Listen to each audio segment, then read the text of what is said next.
The taste in my mouth was the first warning. It wasn't the stale, morning breath of an old man. It was metallic, sharp, like I had been sucking on a handful of copper pennies all night. I lay in the high-end hospital bed that had replaced my wife's vanity in the master bedroom, staring at the ceiling fan spinning lazily above me. My limbs felt heavy, filled with lead. My mind was a fog bank, swirling with confusion and fragments of memories I couldn't quite catch. "Good morning, Dr. Vance," a cheerful voice said. Kendra breezed into the room. She was wearing her crisp blue scrubs, carrying a tray with a glass of orange juice and a small paper cup filled with pills. To my son, David, she was a godsend, a highly recommended private nurse, helping his dementia-riddled father transition gracefully into the sunset. To me, she was a blurry figure of authority who controlled every minute of my day. "Time for your vitamins," Kendra smiled, tilting the bed up. She brought the cup to my lips.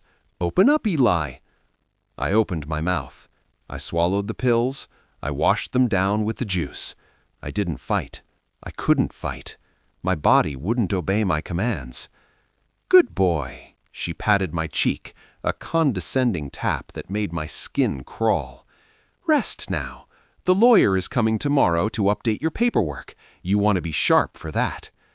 She walked out, humming a pop song, leaving the door slightly ajar. I waited until her footsteps faded down the hall. Then, with an effort that made sweat break out on my forehead, I rolled onto my side.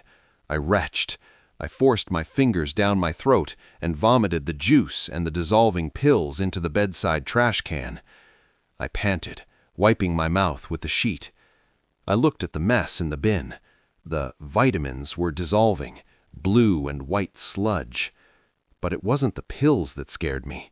It was the taste, metallic. Dysgeusia. In my 40 years as the chief of toxicology at St. Jude's Hospital, I had taught thousands of students the symptoms of heavy metal poisoning: lead, mercury, arsenic. They all start with a taste of metal on the tongue. I pulled up the sleeve of my pajamas. My arm was bruised. There was a fresh puncture mark in the crook of my elbow, a needle track. I didn't have diabetes. I wasn't on intravenous medication. I shouldn't have needle marks.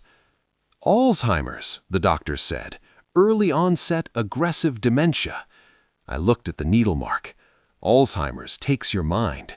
It doesn't put holes in your arm while you sleep. Before I tell you how a woman half my age tried to turn a medical examiner into a corpse and how I used my own blood to sign her arrest warrant, you need to understand the science of the murder she was planning. And you need to know that poisons don't always come in bottles with skulls on them. Sometimes they come with a smile and a glass of juice. If you believe that the truth is in the blood work and that justice is the only antidote for greed, hit that like button. Subscribe to the channel. Let's run the labs. My name is Dr. Elias Vance. For 40 decades, I was the man the police called when a body turned up with no bullet holes and no knife wounds. I traced cyanide in jealous husbands and antifreeze in greedy wives. I wrote the textbook on forensic toxicology that is still used in 3 Ivy League universities. I lived my life in parts per million. I trusted mass spectrometers, gas chromatography, and cold, hard data. I retired 3 years ago when my wife, Sarah, was diagnosed with pancreatic cancer. I couldn't save her. All my knowledge of cells and chemistry couldn't stop the biology of loss. After she died, I rattled around in this big estate like a loose pill in a bottle. I was lonely. I was depressed, but I wasn't senile. My son, David, lives in New York. He's a hedge fund manager. He sees numbers, not people. When I started forgetting things, keys, names, dates, he panicked. He didn't come to visit. He sent money. He hired an agency. "It's for the best, Dad," David told me over FaceTime 6 months ago. "Kendra is the best. She specializes in cognitive decline. She'll make you comfortable." Comfortable is the word we use for dying people. Kendra moved in. She was efficient, Too efficient. She took over the cooking, she managed the medications, she dismissed Martha, my housekeeper, for 20 years on the first day. He needs a controlled environment, Kendra told me. Martha disrupts the routine. I should have fought harder, but I was tired. And then the medicine started. At first, it was just fuzziness, losing time. Then hallucinations. I saw Sarah standing in the garden. I saw spiders on the ceiling. "It's the disease progressing, Eli," Kendra would say, guiding me back to bed. "You're getting worse." David stopped calling as much. "It's too hard to see him like this," he told Kendra. I heard him say it on the phone. "Just handle the affairs, Kendra. Get the power of attorney set up so we can protect the estate." Protect the estate, not the father. But the metallic taste, that was the variable that didn't fit the equation. I lay in bed, staring at the needle mark. It was fresh, scabbing over. Kendra had injected me last night, something that bypassed the stomach acid, something fast-acting. I needed to know what it was. I couldn't walk to the hospital. Kendra had locked the perimeter gates and lost my keys for my safety. I was a prisoner in a $5 million house. But I still had one asset she didn't know about. My basement wasn't just a storage area. When I retired, I brought home a few souvenirs, a basic chemistry set, a microscope, reagents. I kept them in the old wine cellar behind a false panel, mostly for nostalgia, to remind myself I used to be someone who mattered. Now that nostalgia was my only lifeline. I heard Kendra turn on the TV in the living room. The sound of a daytime talk show drifted down the hall. She was distracted. I pushed the covers back. My legs were weak, atrophied from months of enforced bed rest. I swung them over the side. I stood up. The room spun. Vertigo, another symptom of toxicity. I grabbed the bedside table for support. I waited for the world to stop tilting. I wasn't going to the bathroom. I was going to the lab. I shuffled to the door. I peered out. Kendra was on the couch, laughing at the TV, eating a yogurt. Her phone was in her hand. I moved silently down the hallway, using the wall for support. The basement door was under the main staircase. It was usually locked, but I had jammed the latch mechanism with a piece of cardboard weeks ago during a moment of clarity I barely remembered. I opened the door. Darkness. Ideally, I would turn on the light, but the switch would click. I stepped onto the stairs. The smell of must and earth hit me. It was better than the sterile smell of the bedroom. I made it to the bottom. I fumbled for the light cord in the wine cellar. Click! The single bulb flared to life. It illuminated the dusty racks of vintage Bordeaux, and in the back, the plywood panel I had installed. I pushed the panel aside. There it was, my workbench. Dusty, neglected, but functional. I sat on the stool, gasping for air. I didn't have blood vials. I didn't have a syringe. But I had scissors, and I had hair. Hair follicles store heavy metals. They act as a timeline. The root shows the most recent exposure. I picked up the scissors. I cut a lock of gray hair from the nape of my neck, making sure to get the root bulb. I placed it on a glass slide. I didn't have a mass spectrometer, but I had the Marsh test reagents, zinc and sulfuric acid. It's an old test, dating back to the 1800s, but it works for arsenic. I lit the Bunsen burner. I dropped the hair sample into the test tube. I added the acid. I waited. If the fumes deposited a silvery black mirror on the glass, it was arsenic. I watched the glass tube heat up. I held my breath. A dark metallic film began to form on the cooler part of the glass. Positive. My heart hammered. Arsenic. It causes confusion, headaches, drowsiness, and eventually multi-organ failure. It mimics the natural decline of age perfectly if no one is looking for poison. "You aren't senile, Eli," I whispered to the empty room.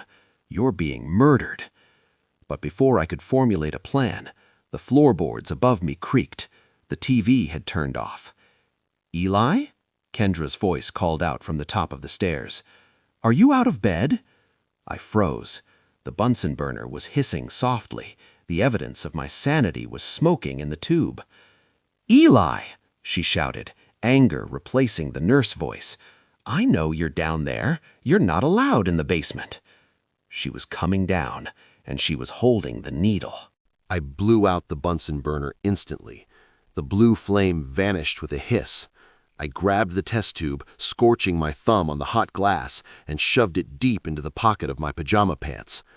I kicked the false plywood panel back into place just as Kendra reached the bottom of the stairs. The single light bulb swung overhead, casting long, erratic shadows that made her look 10 feet tall. "What are you doing?" she demanded, scanning the dusty wine cellar. She sniffed the air. The faint smell of sulfur and zinc hung in the room, masking the chemical residue. "Did you light a match?" I slumped my shoulders. I let my jaw go slack. I dropped my eyes to the floor, channeling every confused, frightened patient I had ever treated. "Wine," I mumbled, gesturing vaguely at the empty racks. "Sarah needs the wine. For the dinner party. The guests are coming at 6. Kendra let out a sigh of exaggerated annoyance. "Sarah is dead, Eli. There is no party. We talked about this. You're confused." She grabbed my arm. Her grip wasn't gentle. It was the grip of a jailer. "You know you aren't allowed down here. It's dangerous. You could fall." "But the wine," I whined, allowing her to drag me toward the stairs. "No wine," she snapped. "Come on, up, now."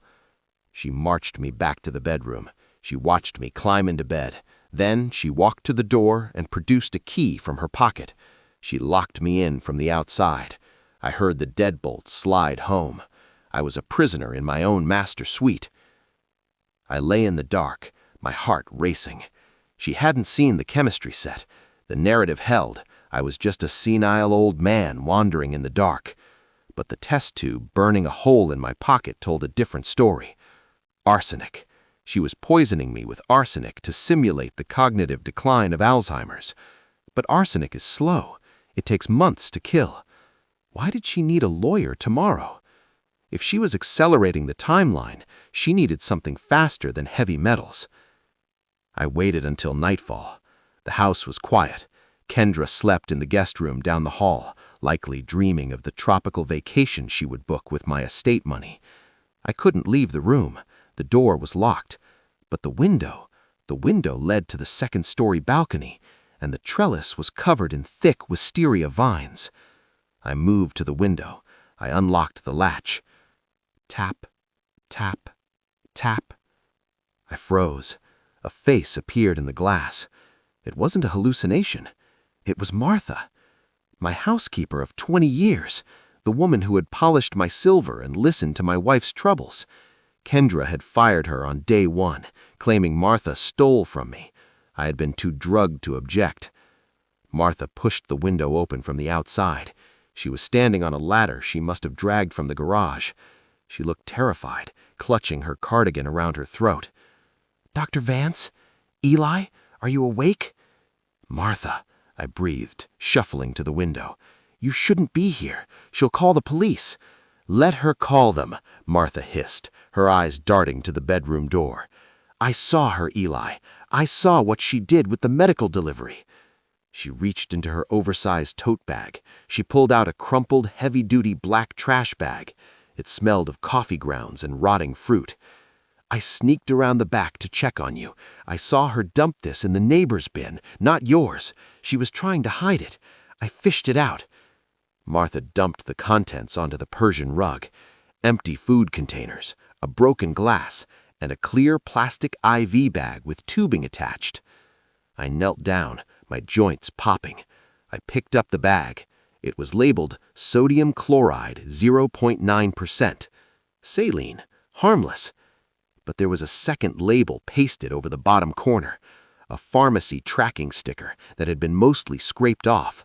I grabbed the magnifying glass I kept on my nightstand. Arsenic acid. I dropped the bag. It hit the floor with a soft slap.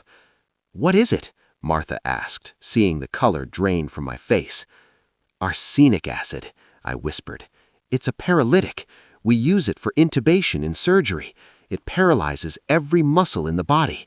If you give it to someone who is awake, they can't move, they can't speak, they can't breathe. They suffocate while fully conscious. Oh my God, Martha covered her mouth. But it leaves the system quickly, I reasoned, my brain firing on all cylinders now. It's almost undetectable in a standard autopsy if you don't look for it immediately. It mimics heart failure or respiratory arrest. I picked up the tubing. There was residue inside, a milky white substance. I uncapped the tube and sniffed it. It didn't smell like saline. It had a faint, earthy scent, bitter. Scopolamine, I identified. The devil's breath. It eliminates free will. It makes the victim suggestible, docile, amnesic. The picture resolved itself like a developed photograph. The arsenic was to make me look sick and confused to the doctors over the last 6 months. The scopolamine was to make me compliant for the lawyer tomorrow, to make me sign the will without resistance. And the succinylcholine, that was after the signing. That was the exit strategy. A sudden respiratory failure in my sleep. A tragic end to a long illness. She's going to kill me, Martha, I said, looking at my old friend. I'm calling the police, Martha said, reaching for her phone. No, I stopped her. If the police come now, she'll show them the Alzheimer's diagnosis. She'll say the trash isn't ours. She'll say you planted it because you're a disgruntled employee. She has the medical power of attorney, Martha. She controls the narrative. I need indisputable proof. I need to catch her in the act. What can we do? Martha asked, tears filling her eyes. I need you to go, I said. You need to go. Take the trash, hide it, but leave the IV bag. I need you to go to my safety deposit box at the bank tomorrow morning. Do you still have the spare key Sarah gave you? Yes, Martha nodded. In my jewelry box. Get my backup will, the one from 2010, and get the audio recorder I kept in there, the small one. Bring them to the garden at 9 a.m. Hide them in the trellis. And you? I'm going to take my medicine, I said grimly. I looked at the door. I knew Kendra monitored the room. If I was too lucid tomorrow, she would increase the dose. I had to play the part. I had to let her think her plan was working until the ink was dry on the page. Martha climbed back down the ladder. I closed the window. I hid the IV bag under my mattress. Then I did something that went against every instinct of self-preservation I had. I went to the bathroom. I took the crushed vitamins from the trash can where I had vomited them earlier, the ones soaked in scopolamine. I didn't take a full dose. I dipped my finger in the sludge and rubbed it on my gums. Just a trace amount, enough to dilate my pupils, enough to make my speech slur slightly, enough to sell the performance of a dying man. I crawled back into bed. My tongue went numb. The room started to swim. Kendra wanted a vegetable. I would give her a vegetable. But she forgot that some plants are poisonous. Morning sunlight sliced through the bedroom window like a laser beam. I squeezed my eyes shut, groaning as the light hit my retinas. The trace amount of scopolamine I had rubbed on my gums was working. My mouth was dry like desert sand, and my pupils were dilated so wide that the world looked like an overexposed photograph. I felt dizzy, disoriented, and weak. Perfect. Rise and shine, Sleepy Beauty, Kendra chirped, marching into the room. She smelled of hairspray and antiseptic. She grabbed my chin, forcing my head up. She peered into my eyes, checking my dilation. She smiled, a predator, assessing a trapped mouse. Dilated to 8 millimeters, she murmured to herself. He's cooked. She pulled out her phone. She didn't bother stepping into the hall. Why would she?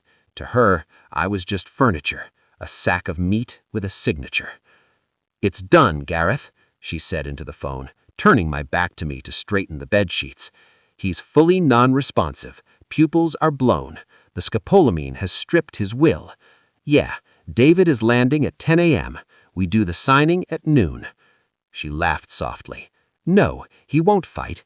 He can barely lift his head. Bring the notary, and bring the succinyl choline.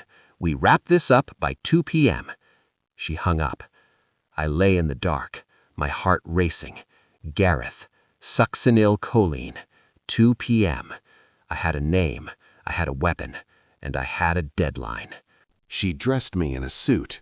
It hung loosely on my frame. I had lost 20 pounds in 2 months. She maneuvered me into my wheelchair. She wheeled me to the window to get some sun while she went downstairs to prep the living room.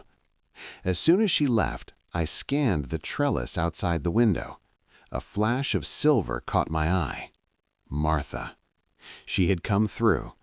Tucked into the vines of the wisteria, just within arm's reach, was a small waterproof pouch. I strained against the weakness in my muscles. My arm shook violently as I reached out the open window. My fingers brushed the plastic. I gritted my teeth, willing my neurons to fire. Grab it. I snatched the pouch. I hid it under my thigh in the wheelchair seat. Inside was the digital recorder, small, voice-activated, high capacity. I slid it into the inside pocket of my jacket, taping it in place with a piece of surgical tape I grabbed from the nightstand. I flipped the switch to record. "Testing," I whispered, barely moving my lips. The tiny red light blinked once inside my pocket. I was wired. At 10:30 a.m., a car pulled into the driveway. It wasn't the police. It was a black town car. My son, David, stepped out. He looked tired. He wore a suit that cost more than my first year's salary at the hospital, but he wore it like armor. He looked at the house, his inheritance, with a mix of greed and guilt. Kendra met him at the door. I could hear them from the top of the stairs where she had parked me. "How is he?" David asked, his voice low. "He's declining, David," Kendra sighed, her voice thick with fake empathy. "He's having violent episodes, hallucinations. Yesterday he tried to drink bleach because he thought it was milk. I had to restrain him." "Jesus," David breathed. Maybe the power of attorney is the right move. I can't let him hurt himself." "It's the only way to save the estate," Kendra urged him. "If he sets a fire, you lose everything." She led him up the stairs. When David saw me, he flinched. I knew what I looked like. Gaunt, glassy-eyed, drooling. "Dad?" David asked, stepping closer. "It's me, David." I wanted to scream. I wanted to tell him to run, to check the trash, to look at the IV bag under my mattress, but I couldn't break character.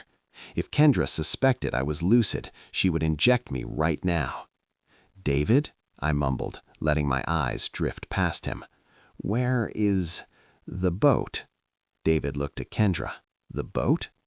"He thinks he's on a fishing trip," Kendra explained sadly. "Come on, Eli, let's go downstairs. The nice lawyer is coming to help you with the boat tickets." She wheeled me toward the left. David followed, looking pale. They settled me in the living room.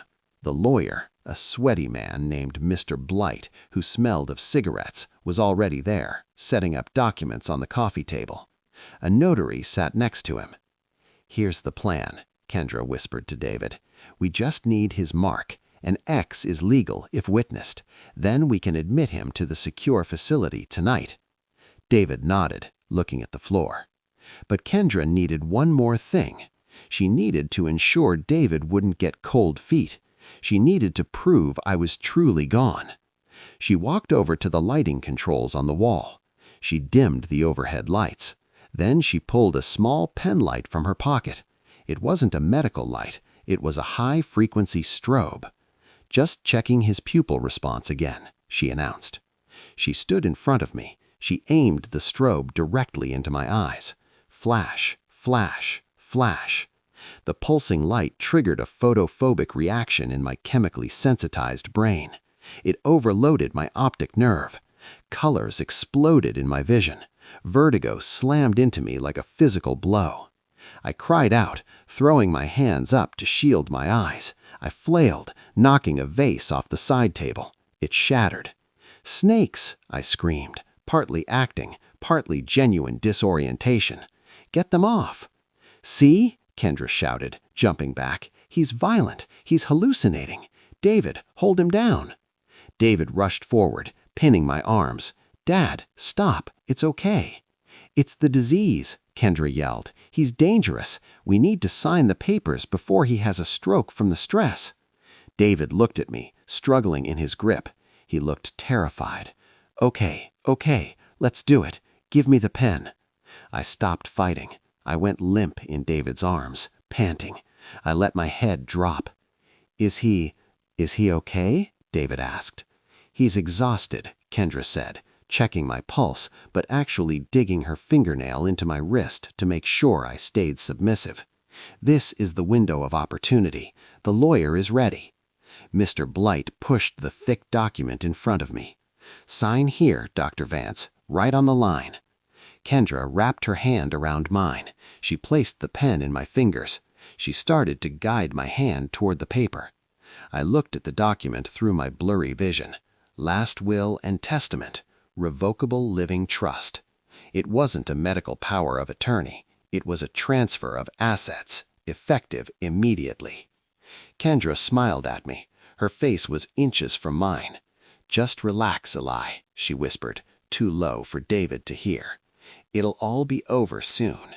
She didn't know I had a needle in my pocket, and she didn't know that my paralysis was a choice I was about to revoke. The ballpoint pen hovered over the signature line of the last will and testament. My hand was shaking uncontrollably, vibrating with a palsy induced by chemicals and fear. Kendra's hand was clamped over mine, her fingers cold and strong, forcing the tip of the pen down onto the paper. "Just relax, Dad," David said, turning his face away. He couldn't watch. "It's better this way." "Push, Eli," Kendra hissed in my ear. "Do it." I looked at the ink bleeding into the heavy bond paper. It wasn't just my name, it was my surrender. If I signed this, I ceased to be a person in the eyes of the law. I became a ward, a line item in a ledger she controlled. Kendra squeezed my knuckles. Pain shot up my arm. "Now," she commanded. I stopped shaking. Instantly. Completely. The tremor vanished like a light switch had been flipped. My hand, previously a limp claw, stiffened. I clamped my fingers around the pen, not to write, but to grip it like a dagger. Then I rotated my wrist. I grabbed Kendra's wrist with a strength she didn't know I possessed, adrenaline fueled by months of terror. "No," I said. My voice wasn't slurred. It wasn't the mumble of a dying man. It was clear, resonant, and furious. Kendra gasped, trying to yank her hand back. I didn't let go. I squeezed until I felt the bones in her wrist grind together. "Let go," she shrieked. "He's seizing. David, he's having a convulsion. Help me." David spun around, eyes wide. He saw his frail father holding his nurse in a vice grip. "Dad?" "David," I said, looking him dead in the eye. "Does my voice sound confused to you?" David froze. He looked at me. He heard the timbre of my voice, the lecture hall baritone he hadn't heard in 6 months. No, you sound lucid," I finished the sentence. "I sound lucid because I am not senile, David. I am poisoned." "He's lying," Kendra screamed, her panic rising. "It's a psychotic episode. He thinks I'm poisoning him. It's the dementia talking. Gareth, give him the sedative." The fake lawyer, Gareth, jumped up. He pulled into his briefcase. He didn't pull out a legal pad. He pulled out a preloaded syringe capped in safety orange. "Hold him down," Gareth shouted, rounding the table. "He's dangerous." "David," I said, never taking my eyes on my son. "Look at the syringe. Look at the label. It's succinylcholine. It paralyzes the diaphragm. It stops breathing in 3 minutes. Why does a tax attorney carry a paralytic in his briefcase?" David turned to Gareth. "Wait, what is that?" "It's Ativan," Kendra lied, desperate now. "Just give him the sedative, Gareth." "Don't come closer, Gareth," I warned Gareth. I released Kendra's wrist and shoved her backward. She stumbled into the coffee table, knocking over a stack of documents. I ripped the IV port out of my arm, the dummy port she had installed days ago. Blood welled up, but I didn't care. I stood up. The wheelchair rolled back, hitting the wall. "Dad?" David stepped between me and Gareth. "Is that true? Is that a paralytic?" "Move, kid," Gareth snarled. He wasn't playing the lawyer anymore. He was the hired muscle. "He's having a stroke. He needs this." "Let me see the bottle," David demanded, handing out his hand. "There's no time," Gareth tried to shove past him. David didn't move. My son is a hedge fund manager, soft in the middle, but he played linebacker in high school. Instinct took over. He grabbed Gareth by the lapels of his cheap suit and slammed him against the bookcase. "I said, let me see it," David yelled. The syringe flew from Gareth's hand. It spun across the hardwood floor, landing at my feet. I looked at it. Clear liquid. Deadly. "It's a misunderstanding," Kendra cried, scrambling to her feet. "David, please, he's manipulating you. Look at his eyes. They're dilated." "Because you drugged my toothpaste with scopolamine this morning," I said, picking up the syringe carefully. "Just like you put arsenic in my soup for 3 months. I tested my own hair, Kendra. Positive for heavy metals." You tested your hair?" Kendra whispered. "I'm a toxicologist," I reminded her. "Did you forget?" "It doesn't matter." Kendra's face twisted into a mask of pure ugliness. "You're old. You're dying anyway. Who cares if it happens today or next year? You were just wasting the money." She had confessed. David stared at her, horrified. "Kendra?" "Oh, shut up, David," she spat at him. "You wanted the money just as bad as I did. You just didn't have the guts to pull the plug. Comfort measures, remember? You told me to make him comfortable. I was just accelerating the process." David looked like he had been punched. The guilt and realization washed over him. He realized his apathy had opened the door for a murderer. "I'm calling the police," David said, reaching for his phone. "No, you aren't," Gareth said. He pulled a gun from his waistband, a snub-nosed revolver. The room went deadly still. "We aren't going to jail," Gareth said, leveling the gun at David. "Sign the paper, old man, or I shoot the son." "You kill him, you get nothing," I said, calmly, holding the syringe like a weapon. "The trust requires my signature. If I'm dead, probate locks the accounts for a year." "I'll take my chances with forgery," Gareth sneered. "Drop the needle." I looked at David. He was terrified. I looked at Kendra. She was smiling again, triumphant. "Drop it," Gareth repeated. I dropped the syringe. It clattered on the floor. "Good. Step closer. Now sit down and pick up the pen." I sat. I picked up the pen. "Date it today," Gareth instructed. I looked at the document. I looked at the window behind them. Flash! A brilliant white light strobed from the garden. Martha, she had triggered the perimeter security floods I installed 10 years ago. 5,000 lumens of halogen. "What the hell?" Gareth flinched, blinded by the sudden glare. "Chemistry is about reaction speeds, Gareth," I said.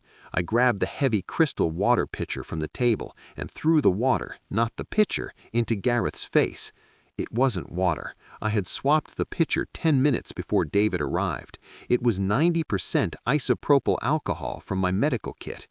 The alcohol splashed into Gareth's eyes and nose. He gasped, inhaling the fumes, blinding himself momentarily. "David, hit him!" I shouted. David didn't hesitate. He tackled Gareth. The gun went off. Bang! Sending a round into the ceiling plaster. Kendra screamed and lunged for the syringe on the floor. She grabbed it. She uncapped the safety. She wasn't aiming for me. She was aiming for David, who was wrestling on the floor.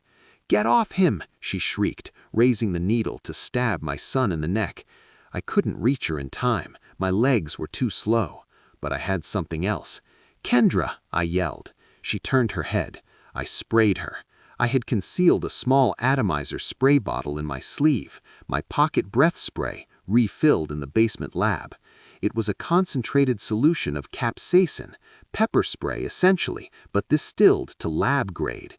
It hit her squarely in the eyes. She shrieked, dropping the syringe. She clawed at her face, blinding, choking. David punched Gareth hard in the jaw. The gun skittered across the floor. "Get the gun, Dad!" David yelled. I scrambled for the revolver. I picked it up. My hand shook, but I aimed at Kendra, who was riddling on the rug. "It's over," I wheezed. Gareth kicked David off him and scrambled for the back door. "He's running!" David shouted. "Let him go," I said, keeping the gun trained on Kendra. Martha locked the gate. Sure enough, we heard a clatter outside, followed by shouting, then sirens. Martha had called the cavalry. Kendra sat up, tears streaming down her red, swollen face. She looked at me holding the gun. She looked at the syringe on the floor. "You poisoned me," she sobbed. "Pepper extract isn't poison, Kendra. It's a condiment. Consider it a taste of your own medicine." The front door burst open. Uniformed officers poured in, guns drawn. "Drop the weapon." I placed the revolver on the table and raised my hands. "The nurse," I said, pointing to the woman on the floor. "Attempted murder, and check her bag for the scopolamine." As they cuffed her, I looked at David. He was sitting on the floor, bruised, bleeding from a split lip, staring at me. "Dad," he whispered, "you saved me." "I'm a toxicologist, son. I know how to neutralize a threat." The chaos of the arrest faded into the procedural rhythm of a crime scene investigation. EMTs were treating Kendra in the kitchen, flushing her eyes with saline solution, while a police officer stood guard. She wasn't screaming anymore. She was sobbing quietly, realizing that her eyesight would return, but her freedom would not. From the backyard, shouting erupted. 2 officers dragged Gareth Blight back through the patio doors. His expensive suit was torn, and his hands were cuffed behind his back. "He tried to climb the trellis," one of the officers reported, suppressing a grin. "Got tangled in the wisteria vines. We found him hanging upside down like a bat." Martha stepped out from behind the officers, holding her pruning shears. She looked at me and winked. "I told you the garden needed tending, Dr. Vance. The vines are very strong this year." "Thank you, Martha," I said, my voice thick with exhaustion. "Remind me to give you a raise." A detective in a cheap suit approached me. He looked at the syringe I had placed on the table, sealed now in an evidence bag. "Dr. Vance?" the detective asked. "I'm Detective Miller, no relation to the other Miller you mentioned. We have the suspects in custody, but we need to establish the nature of the substance in that syringe. The suspect claims it's just a mild sedative." "It's succinylcholine," I said, pointing to the needle. "It causes full muscular paralysis, and if you analyze the residue, you'll find it. And if you check the IV bag I hid under my mattress, you'll find trace amounts of scopolamine and possibly benzodiazepines." I reached into my pocket and pulled out the test tube, the one I had scorched my thumb on in the basement lab. "And this," I handed him carefully, "is the result of a Marsh test I conducted on my own hair follicles this morning. The metallic mirror you see on the glass, that's arsenic. She's been dosing me for months to simulate Alzheimer's." "You ran a toxicology screen in your basement?" The detective stared. "I wrote the book on household poisons, Detective, Chapter 4 covering heavy metal toxicity." David was sitting on the sofa, holding an ice pack to a split lip where Gareth had punched him. He looked small, defeated. He watched as the police led Kendra away. She stopped at the door, turning to glare at David. "You're pathetic, David," she spat. "You didn't care about him. You just wanted the money without the guilt. I just did the dirty work you were too coward to do." "Get her out of here," the detective ordered. The door closed. The house was finally clear of the infection. I wheeled my chair over to David. He didn't look up. He was staring at his hands. "She's lying, Dad," he whispered, his voice trembling. "I didn't know. I swear. I thought she was helping you. The agency had 5-star reviews." "Did you check the reviews, David? Or did you just hire the first agency that promised they could handle everything so you didn't have to visit once every 6 months?" David flinched. He looked up, tears in his eyes. "I've been so busy. The merger, the market. I thought money was enough. I thought paying for the best care meant I was a good son." "Money isn't care," I said sternly. "Money is a tool. Care is presence. Care is noticing when your father stops finishing his sentences. Care is visiting more than once every 6 months." "I know," he choked out. "I almost killed you." "You created the environment, David," I said. Kendra was the pathogen, but your neglect compromised the immune system. You left the door open. I looked around the room. The shattered vase, the overturned chairs, the spot on the rug stained with Gareth's blood. It was a wreck. But you fought for me today, I conceded, softening my tone. When you saw the needle, you moved. You didn't hesitate. She was going to kill you, he said, shivering. Yes, I nodded, and for that, I forgive you. But forgiveness doesn't mean no consequences. What do you mean? David wiped his eyes. It means the power of attorney is void, I said. And the will, the one she tried to make me sign? I picked up the unsigned document from the table. I ripped it in half, then in quarters. We're going to write a new one, I said, and this time we aren't going to focus on protecting the estate. We're going to focus on protecting the family, which means you are going to be very involved, David. No more delegating. If I need care, you interview the nurse, in person. I will, David promised. I'll move back. I can work remotely. I'll stay here until you're better. Good, I said, because I'm going to need a ride to the hospital. I need chelation therapy to scrub the arsenic out of my blood, and frankly, I don't trust myself to drive. Martha walked in with a broom, starting to sweep up the glass. She looked at us, a battered father and a repentant son. Yes, I nodded, and for that, I forgive you. But forgiveness doesn't mean no consequences. What do you mean? David wiped his eyes.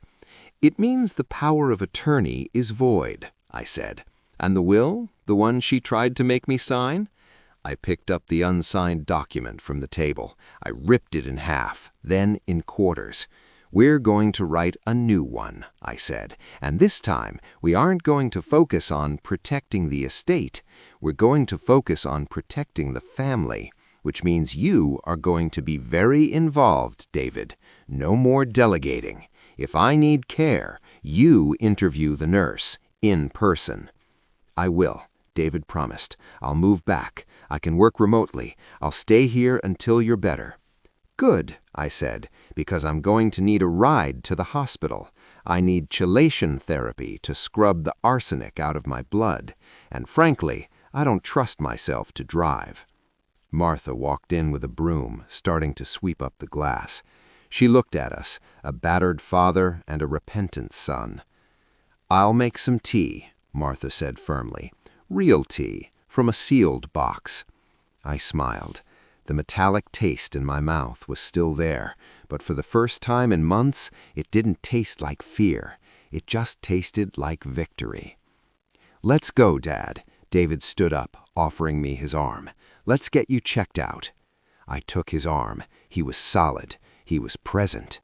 The toxins would leave my system eventually, but the lesson I taught my son today, that was going to stay in his blood forever. Chelation therapy is a miserable process. It involves running chemical agents through your bloodstream to bind with heavy metals and strip them from your organs. For 3 weeks, I felt like I had the worst flu of my life. But every time I vomited, I knew I was purging Kendra from my system. I was reclaiming my brain. By the time the trial started, I didn't need a wheelchair. I walked into the courtroom with a cane and a clear head. The evidence against Kendra and Gareth was overwhelming. The syringe containing succinylcholine was the smoking gun, but my hair sample, the Marsh test I conducted in the basement, was the nail in the coffin. It established a timeline of premeditated poisoning stretching back 4 months. It proved intent. Kendra's defense attorney tried to argue that she was following compassionate care protocols. I took the stand as the expert witness. I dismantled that argument in 5 minutes. Compassionate care does not involve neurotoxins, and it certainly doesn't involve forging a will while the patient is chemically lobotomized. Kendra got 20 years for attempted murder and elder abuse. Gareth Blight, who rolled on her to save himself, got 12 for conspiracy and assault. Last I heard, Kendra is working in the prison infirmary, sweeping floors, not handling meds. It's a fitting end. David moved back home for 6 months during my recovery. It was awkward at first. We had to relearn each other. He stopped looking at his phone during dinner. He learned how to cook. Badly, but he tried. We spent evenings playing chess. At first, he let me win. By month 3, he didn't have to let me win. I was beating him fair and square. My mind came back. The Alzheimer's diagnosis was scrubbed from my medical record. It turns out, when you aren't drinking arsenic every morning, your memory is just fine. We wrote a new will. David is still the beneficiary, but with conditions. The estate is held in a trust managed by a firm that requires in-person audits. And Martha? Martha is named as the executor of my personal effects. She also got that raise I promised, double her salary and full benefits. She runs the house like a general now. No one comes through the front door without her approval. I spend my days in the garden or reading journals. I reopened the basement lab, not for emergencies, but to teach my grandson, David's son, basic chemistry on weekends. We make volcanoes and slime. I check the ingredients carefully. Sometimes I look at the scar on my arm where the fake IV port used to be. It reminds me of how close I came to being just another tragic story, a natural death signed off by a corrupt doctor and mourned by a relieved family. People trust the medical profession. They trust the uniform. But a uniform is just cloth. The person wearing it can be a savior or an executioner. If you have an elderly parent, listen to them. If they say the food tastes metallic, don't dismiss it. If they say they're confused but don't feel confused, believe them. Isolation is the poisoner's best friend. Shine a light in the dark corners. Check the trash. Test the water. And never, ever assume that someone is old, they are done fighting. I'm Dr. Eli Vance. I'm 70 years old. My blood is clean, my mind is sharp, and I know exactly what is in my orange juice. This is John Vengeance. If you're glad the toxic nurse got a dose of justice, inject that like button and subscribe for more stories where the victim becomes the victor. Stay healthy, stay skeptical, and always read the label.